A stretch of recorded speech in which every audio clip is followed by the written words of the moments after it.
बघू शकता शेतकरी मित्रांनो, आपण जी मधमाशीची पेटी आणलेली आपल्या प्लॉटवरती आणि बरेचसे शेतकरी मित्रांचे मेसेज आले, ऑनलाईन मेसेज आले, की भाऊ आपण मधमाशीची पेटी तर आणली, पण त्याच्यातल्या मधमाशाच उठाना मित्रांनो. बऱ्याचशा शेतकऱ्याची समस्या आहे मित्रांनो. थंडी जास्त आहे, थंडीमुळे मधमाशी उठाना. आणि मित्रांनो, जे मधमाशीची पेटी पुरवतात ते म्हणतात एक साखरेचं पाणी, गुळाचं पाणी ठेवा. तर मित्रांनो, ते कुठल्याही प्रकारचं पाणी ठेवायचं नाही मित्रांनो. त्या पॅटर्नला ते जागेवर पाणी पुरवतात, तिथं फुलधारणा नसते, त्याच्यामुळे ते मध तयार करण्याचं काम करतात.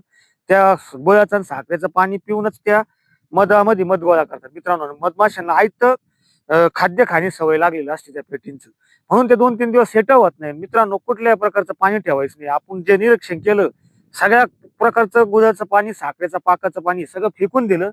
त्यावेळेस आपल्या मधमाशा आहे ना, दुसऱ्या दिवशी पूर्ण प्लॉटवर ऍक्टिव्ह झाली मित्रांनो. आता सकाळचे 11:30 वाजलेले. ते बघू शकता, सगळ्या माश्या उठलेल्या सगळ्या प्लॉटवरती मित्रांनो. म्हणजे मधमाशी पाण्याच्या शोधात 1 किलोमीटर जरी गेली मित्रांनो लांबून पाणी पिऊन, तरी ती आपल्या खोप्यामध्येच येत असते मित्रांनो.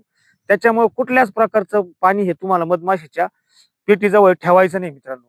अशा पद्धतीने नियोजन करायचंय मित्रांनो. निश्चित आपली मधमाशी उठणार आहे आणि फुलावरती पॉलिनेशनचं काम आपलं मधमाशी करणार आहे. अशा पद्धतीने तुम्हाला नियोजन करायचंय मित्रांनो.